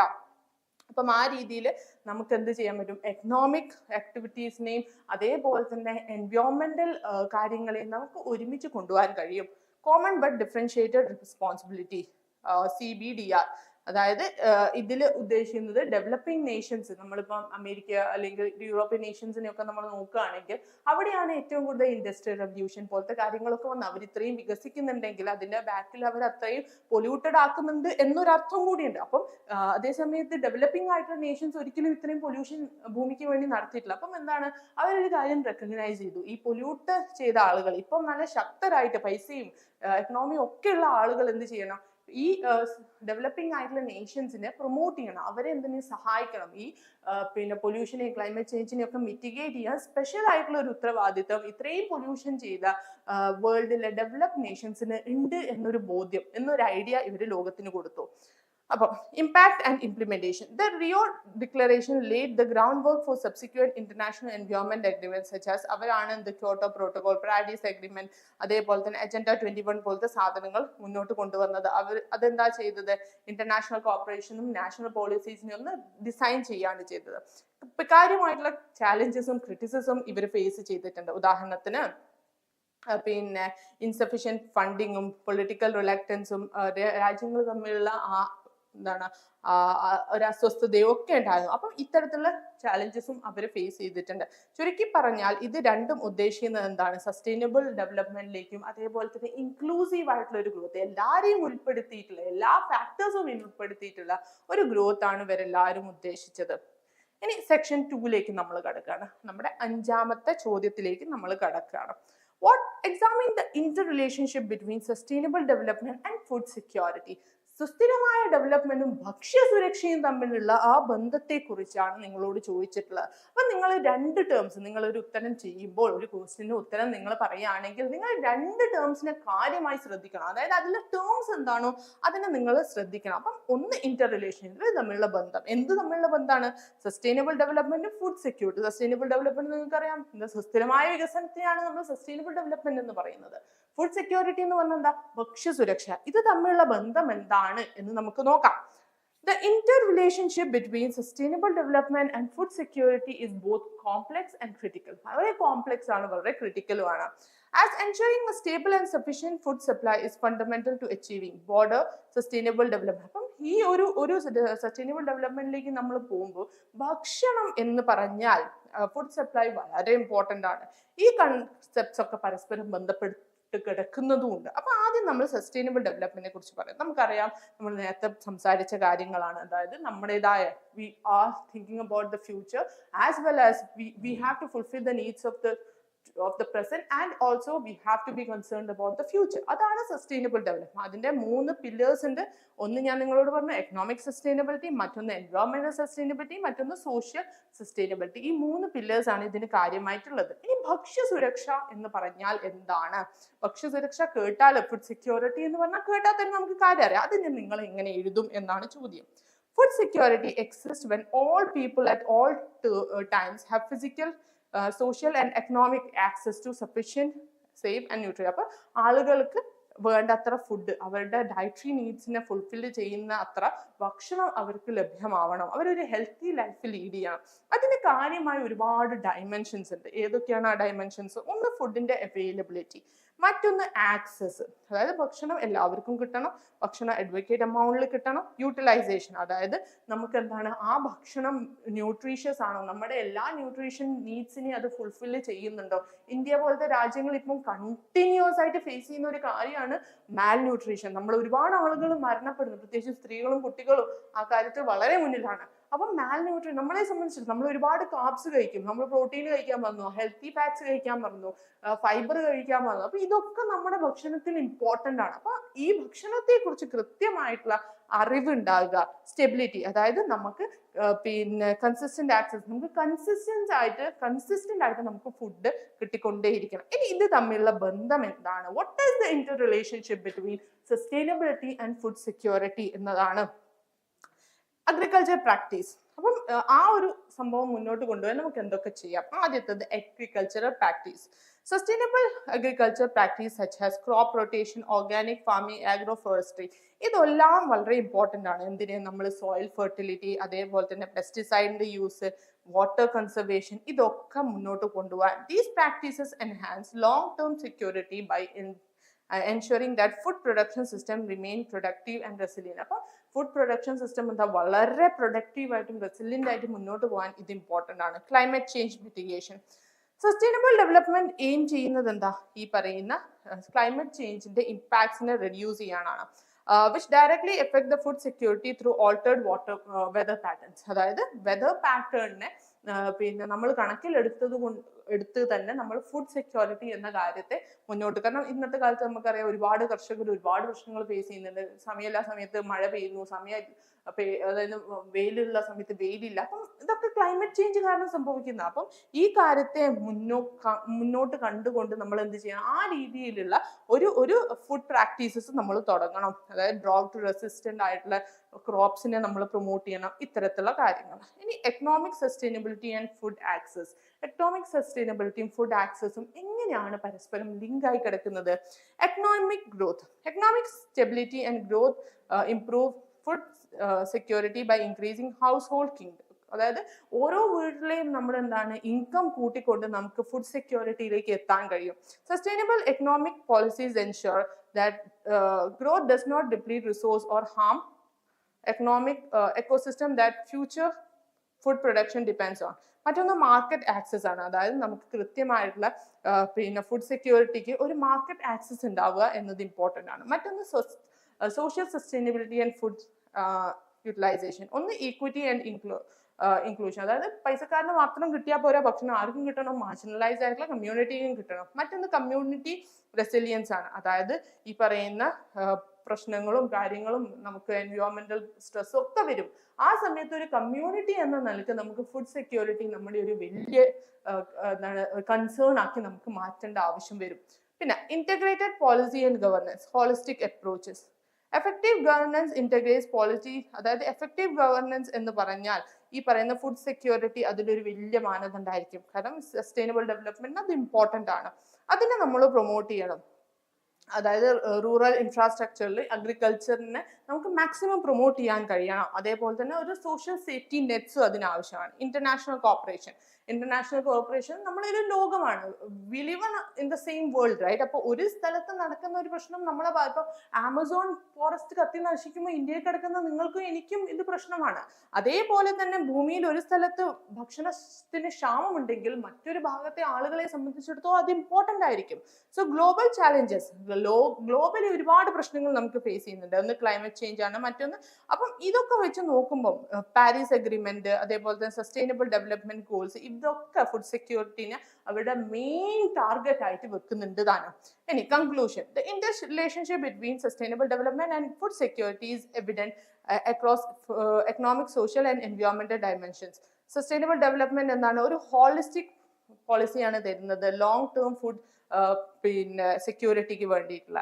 അതേപോലെ തന്നെ അവര് സോഷ്യൽ ആയിട്ടുള്ള ഇക്വേറ്റിയും അതേപോലെ തന്നെ എക്കണോമിക് ആയിട്ടുള്ള വയബിലിറ്റിയും ഒക്കെ അവരുടെ കൺസേൺ ആണ്. ഹെൽത്ത് നന്നാവുക, പ്രോസ്പെരിറ്റി ഉണ്ടാവുക, അതേപോലെ തന്നെ റെസിലിയന്റ് ആയിട്ട് ഈക്വറ്റബിൾ ആയിട്ടുള്ള സസ്റ്റൈനബിൾ ആയിട്ടുള്ള ഫുഡ് സിസ്റ്റവും നമുക്കും നമ്മുടെ ഫ്യൂച്ചർ ജനറേഷൻസിനും ഉണ്ടാവുക എന്നത് അവരുടെ കൺസേൺ ആണ്. ഇനി അടുത്തത്, what are the characteristics and categories of green technology. അടുത്ത ചോദ്യം എന്താണ്? Green technology. അപ്പൊ നമ്മൾ എന്താണ് അവിടെ മെയിൻ ആയിട്ടുള്ള കീ ടേം എന്താണ്? Green technology. അതിന്റെ സ്വഭാവവും അതിന്റെ കാറ്റഗറീസും ഏതൊക്കെയാണെന്നാണ് നിങ്ങളോട് ചോദിച്ചത്. അപ്പൊ ഞാൻ നേരത്തെ നിങ്ങളോട് പറഞ്ഞിരുന്നു, ഗ്രീൻ ടെക്നോളജി എന്ന് പറഞ്ഞാൽ എന്താ? ക്ലീൻ ടെക്നോളജി, എന്താണ്? ക്ലീൻ ആയിട്ടുള്ള ടെക്നോളജി. എൻവയോൺമെന്റൽ ടെക്നോളജി, അതായത് നമ്മൾ അത് ഉണ്ടാക്കുമ്പോൾ എൻവയോൺമെന്റൽ ഇഷ്യൂസിനെ നമുക്ക് മിറ്റിഗേറ്റ് ചെയ്യാൻ പറ്റണം, നാച്ചുറൽ റിസോഴ്സിനെ നമുക്ക് കൺസേർവ് ചെയ്യാൻ പറ്റണം, സസ്റ്റൈനബിലിറ്റിനെ നമുക്ക് പ്രൊമോട്ട് ചെയ്യാൻ പറ്റണം. ഒരു നല്ല ഗ്രീൻ ടെക്നോളജിന്റെ സ്വഭാവം എന്തൊക്കെയാണ്, ക്യാരക്ടറിസ്റ്റിക്സ് എന്തൊക്കെയാണ് എന്നതാണ് ചോദ്യം. ഒന്ന് സസ്റ്റൈനബിലിറ്റി, സുസ്ഥിരത. അപ്പം അതെങ്ങനെയാണ്? ഗ്രീൻ ടെക്നോളജി എന്ന് പറഞ്ഞാൽ ഇന്നത്തെ ആവശ്യങ്ങളെയും ഭാവിയിലെ ആവശ്യം, ഒരു ലോങ് ടേം പെർസ്പെക്റ്റീവ് ആണത്. മറ്റൊന്ന് എഫിഷ്യൻസി, കൃത്യമായിട്ടുള്ള എഫിഷ്യൻസി അതിന് വേണം. ഇത് എങ്ങനെയാണ്? എനർജി, വാട്ടർ, മെറ്റീരിയൽസ്, ഇതിനൊക്കെ നമ്മൾ കൃത്യമായിട്ടുള്ള എഫിഷ്യന്റ് ആയിട്ടുള്ള യൂസ് ആണ് അത് ചെയ്യുന്നത്. പൊല്യൂഷൻ നമുക്ക് എന്താണ്? ഗ്രീൻ ടെക്നോളജി ഉപയോഗിച്ച് കുറയ്ക്കാൻ പറ്റും. പൊല്യൂഷൻ എന്താണ്? നമുക്ക് റെഡ്യൂസ് ചെയ്യാൻ കഴിയും. Renewable resources, a focus on using renewable resources such as, അതായത് renewable resources, solar, wind energy പോലത്തെ റിന്യൂവബിൾ യൂസസ് എടുത്തിട്ട് നമ്മൾ നോൺ റിന്യൂവബിൾ ആയിട്ടുള്ള സാധനങ്ങളെ മാറ്റി നിർത്തുക. അത് തന്നെ എന്താണ്?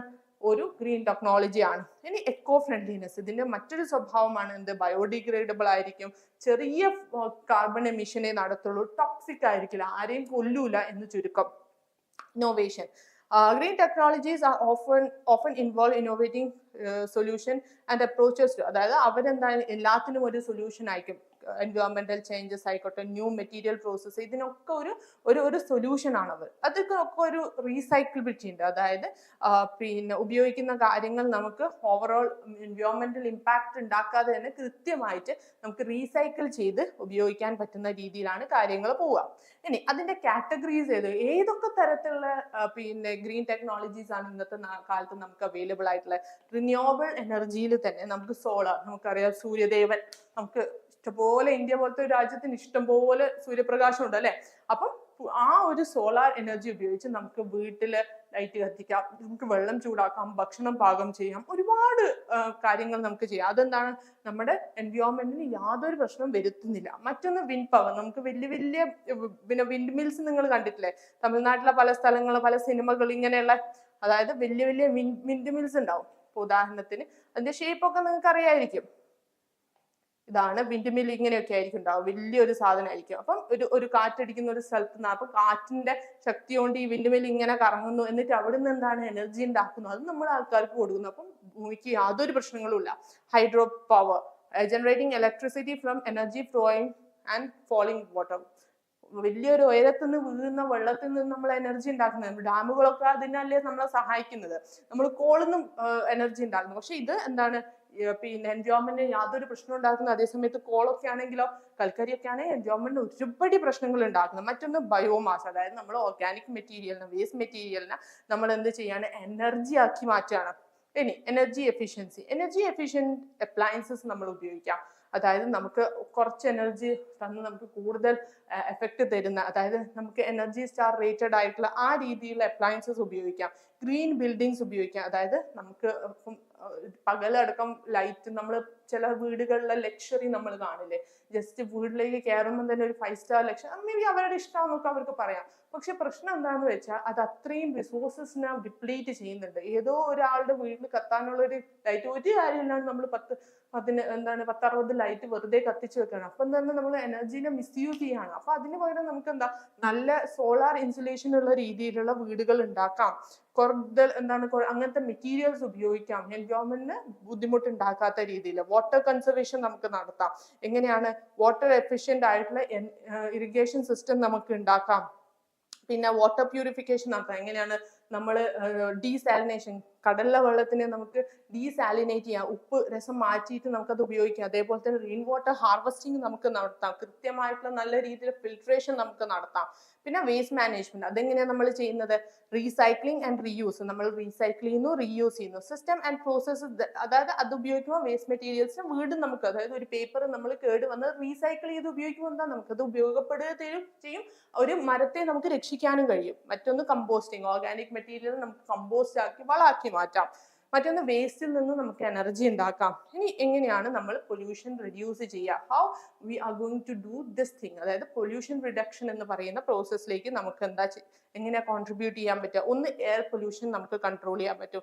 നമുക്ക് എങ്ങനെയാ അത് കൺട്രോൾ ചെയ്യാൻ പറ്റുക, നമുക്ക് EV വെഹിക്കിൾസ് ഉപയോഗിക്കാം. അതേപോലെ തന്നെ ഇൻഡസ്ട്രിയൽ പിന്നെ പൊല്യൂഷനെതിരായിട്ട് നമുക്ക് ഫിൽറ്റേഴ്സ് ഉപയോഗിക്കാം, സ്ക്രബ്ബേഴ്സ് ഉപയോഗിക്കാം. പിന്നെ വാട്ടർ ട്രീറ്റ്മെന്റ്, അതായത് വാട്ടറിൽ നിന്ന് കണ്ടാമിനൻസ്, മോശം കാര്യങ്ങൾ മാറ്റിയിട്ട് ആ വാട്ടർ പിന്നെ ഫിൽറ്റർ ചെയ്ത് നമുക്ക് ഉപയോഗിക്കാം. മറ്റൊന്ന് സോയിൽ റിഡിമേഷൻ, അതായത് പിന്നെ ടു ക്ലീൻ അപ്പ് കണ്ടാമിനേറ്റഡ് സോയിലിനെ നമുക്ക് ബയോ റെമിഡേഷനും ഫൈറ്റോ റെമിഡേഷനും വെച്ച് ക്ലീൻ ചെയ്യാം. ഒന്ന് സസ്റ്റൈനബിൾ ട്രാൻസ്പോർട്ടേഴ്സ്, നമുക്ക് EV ഉപയോഗിച്ചിട്ട് ഫോസിൽ ഫ്യൂലിന് പകരം നമുക്ക് എന്ത് ചെയ്യാം, EV വണ്ടികൾ. നിങ്ങളിപ്പം കാണാനല്ലേ പച്ച പ്ലേറ്റിൽ വരുന്ന വണ്ടികള് ഇപ്പൊ ഒരുപാട് കാണാനുണ്ട്. അപ്പം EV വെഹിക്കിൾസ് നമുക്ക് ഉപയോഗിക്കാം. നമ്മളെല്ലാവരും ലക്ഷറി കാണിക്കാൻ വേണ്ടി ബൈക്കും കാറൊക്കെ ഉപയോഗിക്കുന്നതിന് പകരം നമുക്ക് എന്ത് ചെയ്യാം, പബ്ലിക് ആയിട്ടുള്ള ട്രാൻസ്പോർട്ട് സിസ്റ്റം ഉപയോഗിക്കാം.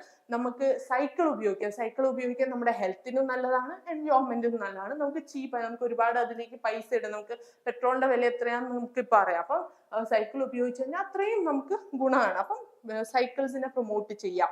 പിന്നെ ഗ്രീൻ മാനുഫാക്ചറിങ് എങ്ങനെയാണ്, സസ്റ്റൈനബിൾ മെറ്റീരിയൽസ്, അതായത് നമ്മൾ പിന്നെ using eco friendly materials in manufacturing processes such as biodegradable ആയിട്ടുള്ള പ്ലാസ്റ്റിക്സും റീസൈക്കിൾഡ് ആയിട്ടുള്ള മെറ്റൽസും നമുക്ക് ഉപയോഗിക്കാം. Cleaner production, manufacturing process that reduces waste emission and energy use such as closed loop system and lean manufacturing. കൺക്ലൂഷനിൽ നമുക്ക് എന്താ പറയാൻ പറ്റുന്നത്, ഗ്രീൻ ടെക്നോളജി എന്ന് പറഞ്ഞാൽ കാര്യമായിട്ട് പിന്നെ ഫോക്കസ് ചെയ്യുന്നത് സസ്റ്റൈനബിൾ എഫിഷ്യൻസിനെയും പൊല്യൂഷൻ റിഡക്ഷനെയും അതേപോലെ തന്നെ റിന്യൂവബിൾ റിസോഴ്സസിന്റെ യൂസിനെയാണ്. ഇറ്റ്സ് ഡൈവേഴ്സ് കാറ്റഗറീസ് ഫ്രം, അതായത് ഇത് വാട്ടർ കൺസർവേഷനിലും മറ്റു കാര്യങ്ങളിലുമാണ് കാര്യമായിട്ട് ഫോക്കസ് ചെയ്യുന്നത്. അപ്പം ഗ്രീൻ ടെക്നോളജി നമ്മുടെ ഭാവിക്കും നമ്മുടെ ഫ്യൂച്ചർ ജനറേഷനും വളരെ ഇമ്പോർട്ടൻ്റ് ആണ് എന്ന് ചുരുക്കം. ഇനി അടുത്തത്, എങ്ങനെയാണ് എഡ്യൂക്കേഷനും ഇപ്പൊ നമ്മുടെ കീ ടേം എന്താ? എഡ്യൂക്കേഷനും സസ്റ്റൈനബിൾ ഡെവലപ്മെന്റ്. ഇത് തമ്മിൽ എങ്ങനെയാണ് കണക്റ്റഡ് ആയി കിടക്കുന്നത്? എങ്ങനെയാണ് നമ്മുടെ വിദ്യാഭ്യാസവും എന്താണ് സസ്റ്റൈനബിൾ ഡെവലപ്മെന്റും കണക്റ്റഡ് ആയി കിടക്കുന്നത് എന്ന് നമുക്കൊന്ന് നോക്കാം. അപ്പോൾ എഡ്യൂക്കേഷൻ എന്ന് പറഞ്ഞാൽ ഈ പറയുന്ന പിന്നെ സസ്റ്റൈനബിൾ ഡെവലപ്മെന്റിനെ സംബന്ധിച്ചിടത്തോളം വളരെ ഇമ്പോർട്ടൻ്റ് ആണ്. എങ്ങനെയാണ് സസ്റ്റൈനബിൾ ഡെവലപ്മെന്റും എഡ്യൂക്കേഷനും തമ്മിൽ ഇങ്ങനെ ലിങ്ക് ആയി കിടക്കുന്നത്? ഒന്ന്, എഡ്യൂക്കേഷൻ നമുക്ക് എന്തൊക്കെയാ തരും? നമുക്ക് സ്കില്ല് തരും, അല്ലെ? നമുക്ക് വാല്യൂസ് തരും, നമുക്ക് അതായത് ഒരു ഇൻഡിവിജ്വൽ എന്ന രീതിയിൽ നമുക്ക് ഒരുപാട് അറിവ്, നമ്മുടെ ഉള്ളിലെ ഇരുട്ടിനെ മാറ്റിത്തരാൻ എഡ്യൂക്കേഷന് കഴിയും. അപ്പം ഒരു കമ്മ്യൂണിറ്റി എന്ന നിലയിലും ഒരു ഇൻഡിവിജ്വൽ എന്ന നിലയിൽ നിങ്ങൾക്ക് ഒരു വികസനം നടക്കും. അങ്ങനെ നടക്കുമ്പോൾ എന്താ? നിങ്ങൾ കുറേയും കൂടി അവെയർ ആവും, നിങ്ങൾക്ക് കാര്യങ്ങൾ മനസ്സിലാക്കാനുള്ള ഒരു കഴിവുണ്ടാവും. അപ്പോൾ ഒന്നാമത്തെ പോയിന്റ് എങ്ങനെ? Knowledge dissemination. Education help in disseminating knowledge about environmental issues such as climate change, biodiversity loss, resource depletion. It fosters ഇത് എന്താണ്? കൂടുതൽ ഒരു ഡീപ്പർ അണ്ടർസ്റ്റാൻഡിംഗ് ആണ് നടത്തുന്നത് എക്കോളജി, സോഷ്യൽ ആൻഡ് എക്കണോമിക് സിസ്റ്റത്തെ കുറിച്ച്. മറ്റൊന്ന് ക്രിട്ടിക്കൽ ആണ്, ക്രിട്ടിക്കൽ ആയിട്ടുള്ള തിങ്കിങ് ആണ്. അതെങ്ങനെയാണ്? പ്രോബ്ലം സോൾവ് ചെയ്യുക. അതായത് നമുക്ക് കുറെ കൂടി എഡ്യൂക്കേറ്റഡ് ആണ്, നമുക്ക് ഒരു കാര്യത്തിന്റെ ഡീപ്പർ കോസിൽ വരെ പോകാൻ പറ്റും, നമുക്ക് അതിനെക്കുറിച്ച് പഠനങ്ങൾ നടത്താൻ പറ്റും, നമുക്ക് എന്താ ഒരു കാര്യത്തിനുള്ള സൊല്യൂഷൻ കണ്ടെത്താനുള്ള ഒരു കഴിവ് നമുക്ക് ഉണ്ടാവും. മറ്റൊന്ന് ഫോസ്റ്ററിങ് വാല്യൂസ് ആൻഡ് ആറ്റിറ്റ്യൂഡ്സ്. മറ്റൊന്ന് എന്താണ്? നമ്മുടെ ഉള്ളിലെ വാല്യൂസും ആറ്റിറ്റ്യൂഡ്സും നമുക്ക് ഉണ്ടാക്കാനുള്ള ഒരു, അതായത് നമുക്കൊരു എത്തിക്കൽ റെസ്പോൺസിബിലിറ്റി. നമുക്കൊരു കാര്യം നടക്കുമ്പോൾ നമ്മുടെ എത്തിക്സ് നമ്മളോട് പറയും, ഓ ഇന്നതാണ് ഭാവി, ഇന്നതാണ് പ്രശ്നങ്ങൾ. അപ്പൊ ആ രീതിയിൽ നിങ്ങൾക്ക് എന്താ ചെയ്യാൻ പറ്റുക? നമുക്ക് കുറെ കൂടി ഒരു പിന്നെ കൃത്യമായിട്ടുള്ള ഒരു എത്തിക്കൽ റെസ്പോൺസിബിലിറ്റി, ഇതെന്റെ ജോലിയാണ്, ഇതെന്റെ ഡ്യൂട്ടിയാണ് എന്ന രീതിയിൽ നമുക്ക് പെരുമാറാൻ കഴിയും. മറ്റൊന്ന് cultural awareness. It highlights the importance of cultural diversity and indigenous knowledge and sustainable practice, fostering respect for different ways of living sustainably. അപ്പം ജീവിതത്തിന്റെ പല രീതികളെയും നമ്മൾ റെസ്പെക്ട് ചെയ്യാൻ തുടങ്ങും. മേ ബി ഒരു ആദിവാസി കമ്മ്യൂണിറ്റി ജീവിക്കുന്ന രീതിയെ, അവരുടെ കൾച്ചറിനെ നമുക്ക് ആക്സെപ്റ്റ് ചെയ്യാം, അതിൽ നിന്ന് നല്ല കാര്യങ്ങൾ നമുക്ക് പഠിക്കാൻ കഴിയും, എന്നിട്ട് നമുക്ക് പൊതുസമൂഹത്തിന് അത് കൊടുക്കാൻ കഴിയും. അങ്ങനെ ഒരുപാട് ഹെൽപ്പ് അല്ലെങ്കിൽ നമ്മളെ ആക്കാൻ ഈ സസ്റ്റൈനബിൾ ഡെവലപ്മെന്റിന് അല്ലെങ്കിൽ എഡ്യൂക്കേഷന് സസ്റ്റൈനബിൾ ഡെവലപ്മെന്റിനെ കൂടുതൽ നമ്മളോട് അടുപ്പിക്കാൻ സഹായമാണ്. ഇനി building skills and competencies. Building skills and competencies എങ്ങനെയാണ്? Technical skills. നമുക്ക് ടെക്നിക്കൽ സ്കിൽസ് ഇതുകൊണ്ടുണ്ടാവും. Education equips individual with technical skill necessary for green jobs and sustainable practices. This includes knowledge in, അതായത് നമുക്ക് എന്താണ്, renewable energy, sustainable agriculture, waste management, ഇത്തരത്തിലുള്ള കാര്യങ്ങളിൽ നമുക്ക് ഒരുപാട് സ്കിൽസ് ഉണ്ടാക്കാൻ ഇത് സഹായിക്കും. Life skills, for example effective communication, അതേപോലെ ലീഡർഷിപ്പ് ക്വാളിറ്റി, ഒരു കമ്മ്യൂണിറ്റീനെ നമുക്ക് നയിക്കാൻ പറ്റും ഒരു സസ്റ്റൈനബിൾ ലിവിങ് വേയിലേക്ക്. അപ്പം പ്രൊമോട്ടിങ് സസ്റ്റൈനബിൾ ലൈഫ് സ്റ്റൈൽസ്, നമുക്ക് ബിഹേവിയർ ചേഞ്ച്, ഒരു കൂട്ടം ആളുകളെ ജീവിത രീതി, അവരുടെ ഒരു കാര്യത്തിനുള്ള പെരുമാറ്റം ഒക്കെ നമുക്ക് മാറ്റാം, നമ്മുടെ ഇത് മാറ്റാൻ കഴിയും. അതായത് നമുക്ക് വാട്ടർ കൺസേർവിങ്ങിലും അതേപോലെ റീസൈക്ലിങ്ങിലും റെഡ്യൂസിങ് വേസ്റ്റ് എനർജി കൺസേർവ്, ഈ കാര്യങ്ങളിലൊക്കെ നമുക്ക് ഫോക്കസ് ചെയ്യാൻ പറ്റും. മറ്റൊന്ന് കൺസ്യൂമർ അവയർനെസ് ആണ്. It increases consumer awareness about എൻവയോൺമെന്റൽ impact of their choice, promoting sustainable consumption and production patterns. പിന്നെ supporting policy and governance. Informed citizen. Educated individuals are more, അതായത് ഇൻഫോംഡ് ആയിട്ടുള്ള ഒരു സിറ്റിസൺ, ഒരു വിവരമുള്ള ഒരു കൂട്ടം ആളുകൾ നമ്മുടെ ചുറ്റും ഉണ്ടെങ്കിൽ നമുക്ക് എന്താണ്, കുറേയും കൂടി സസ്റ്റൈനബിൾ ഡെവലപ്മെന്റ് എന്ന കൺസെപ്റ്റ് അവരുടെ ബേസിലേക്ക് പിന്നെ കയറ്റാനുള്ള ഒരു കഴിവുണ്ടാവും. Capacity building. Education builds the capacity of professional leaders and in various sectors integrate sustainability into their practice and policies. അപ്പോൾ പല രീതിയിലും പിന്നെ ഒരു കൂട്ടം ആ രീതിയിലുള്ള നല്ല പ്രൊഫഷണൽസിനെ നമുക്ക് ഉണ്ടാക്കാൻ പറ്റും. അവർക്ക് എന്താണ് പ്രാക്ടിക്കൽ ആയിട്ടുള്ള സൊല്യൂഷൻസും പോളിസീസും ആൾക്കാരുടെ ഉള്ളിലേക്ക് കൊണ്ടുവരാനും കഴിയും. Driving innovation and research. കൂടുതൽ റിസർച്ച് ആൻഡ് ഡെവലപ്മെന്റ്, കുറെ അതിനെക്കുറിച്ചുള്ള പഠനങ്ങളും കൂടുതൽ ഡെവലപ്മെന്റും ഈ മേഖലയിൽ നമുക്ക് കൊണ്ടുവരാൻ പറ്റും. ഇന്റർ ഡിസിപ്ലിനറി ആയിട്ടുള്ള അപ്രോച്ച്, അതായത് നമുക്ക് എന്ത് ചെയ്യാൻ പറ്റും, വിദ്യാഭ്യാസമുള്ള ഒരാൾക്ക് ഒരു പരിധി സയൻസിനെയും ടെക്നോളജിനെയും എഞ്ചിനീയറിംഗിനെയും മാത്തമാറ്റിക്സിനെയും, അതായത് സ്റ്റെം എന്ന് നമ്മൾ ചുരുക്കി പറയുന്ന സാധനത്തെ നമ്മൾ സോഷ്യൽ സയൻസും ഹ്യൂമാനിറ്റീസുമായിട്ടൊക്കെ ബന്ധപ്പെടുത്തി എൻവയോൺമെന്റൽ ഇഷ്യൂസിനെ കുറേ കൂടി എന്താണ് വൃത്തിക്ക് ഡീല് ചെയ്യാനുള്ള ഒരു കഴിവും അയാൾക്ക് ഉണ്ടാവാനുള്ള സാധ്യത കൂടുതലാണ്. Enhancing the community resilience.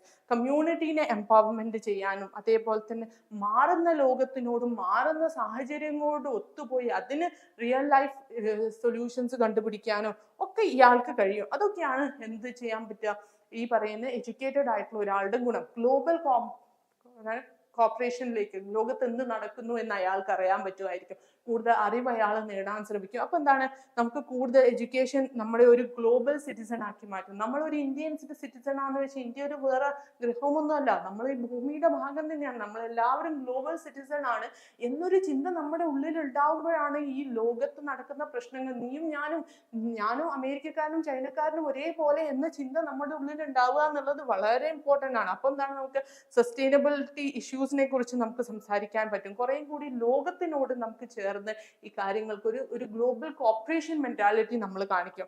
ഇനി ചുരുക്കി പറയുകയാണെ, education is a corner store of sustainable development.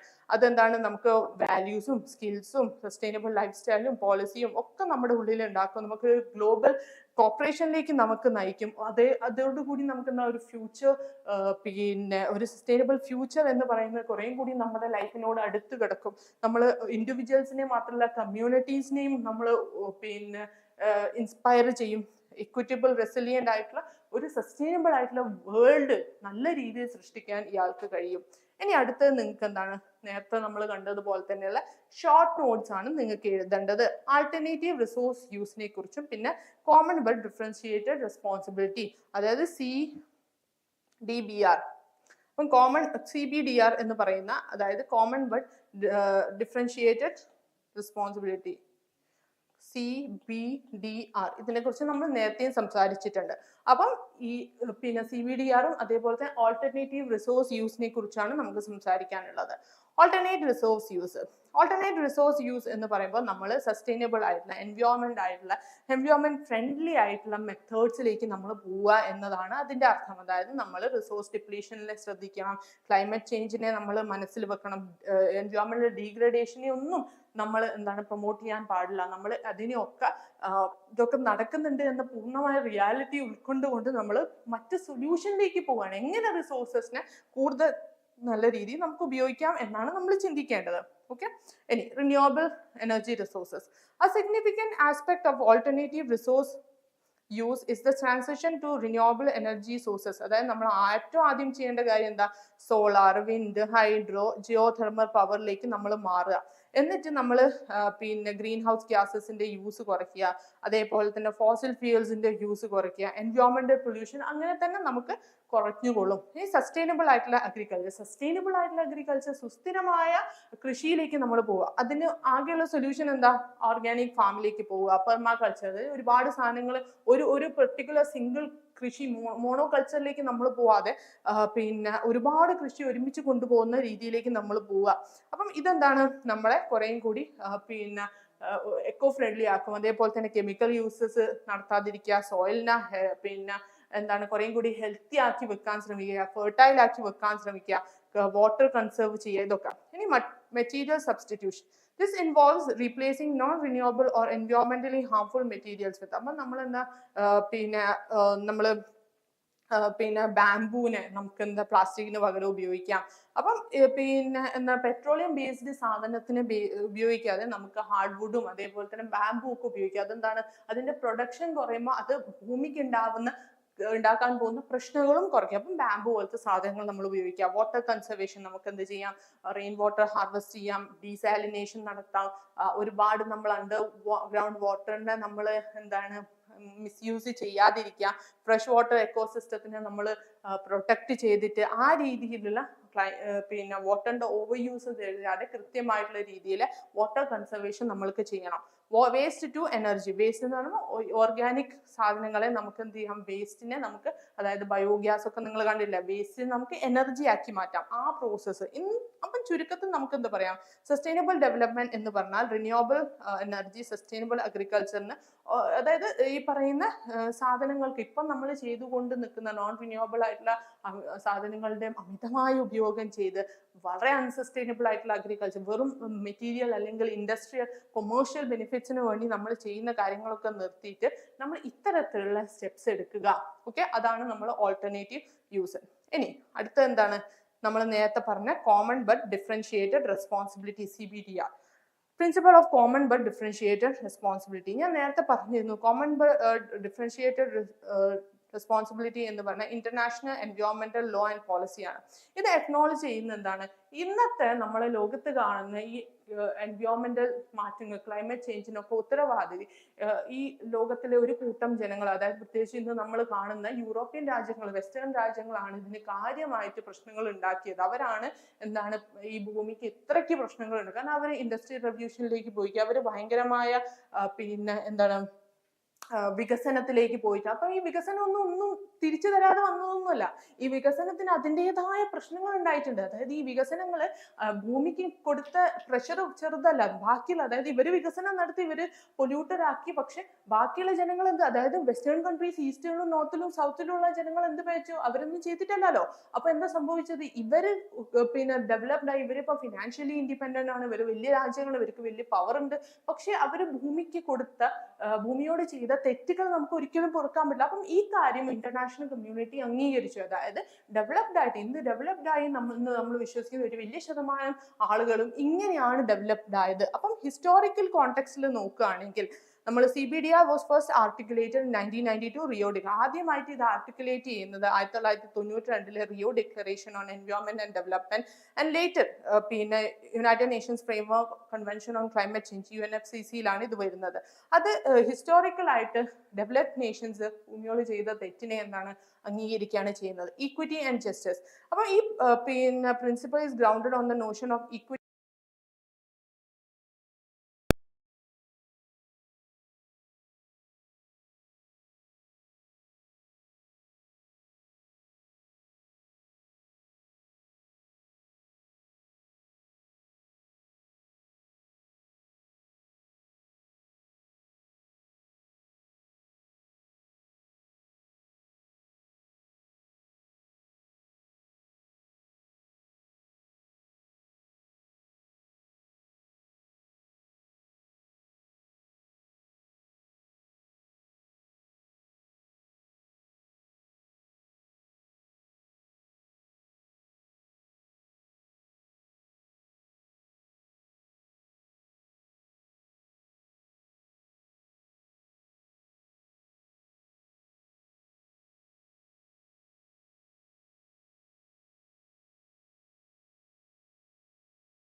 അപ്പം എനർജി പിന്നെ ടെക്നോളജി ട്രാൻസ്ഫറിനും കപ്പാസിറ്റി ബിൽഡിംഗ് എഫേർട്സും ആണ് നമ്മൾ സംസാരിച്ചത്. മറ്റൊന്ന് ഇംപ്ലിമെന്റേഷൻ ഇൻ ക്ലൈമറ്റ് അഗ്രിമെന്റ്സ് ആണ്. CBDR കാര്യമായിട്ട് ഇന്റർനാഷണൽ ക്ലൈമറ്റ് അഗ്രിമെന്റ്സ്, അതായത് ക്യോട്ടോ പ്രോട്ടോകോൾ, പാരീസ് അഗ്രിമെന്റ് പോലത്തെ കാര്യങ്ങളെ ഫോക്കസ് ചെയ്തിട്ടുണ്ട്. And it's more ambitious reduction targets and provide financial. അത് കാര്യമായിട്ട് നിങ്ങൾ എന്താണ് ഈ പിന്നെ ഫിനാൻഷ്യൽ ആയിട്ടുള്ള പിന്നെ എയ്ഡ് ഇവർക്ക് കൊടുക്കണം. അതേപോലെ തന്നെ ടെക്നിക്കൽ അസിസ്റ്റൻസ് കൊടുക്കണം. Paris agreement calls for development അതായത് ഈ പറയുന്ന ഓരോ ഡെവലപ്പിംഗ് ആയിട്ടുള്ള നേഷന് ഒരു പ്രത്യേക എമൗണ്ട് ഒരു കാര്യത്തിന്റെ അവസാനം കൊടുക്കണം. കാരണം ഈ രീതിയിലാണ് നമുക്ക് ക്ലൈമറ്റ് ചേഞ്ചിനെ കാര്യമായിട്ട് ഹാൻഡിൽ ചെയ്യാൻ കഴിയും എന്ന് വിശ്വസിച്ചിട്ട്. ഇനി കണ്ടംപററി റെലവൻസ്, ഇന്നത്തെ കാലത്ത് അതിനുള്ള റെലവൻസ് എത്രത്തോളാണെന്ന് നമുക്ക് നോക്കാം.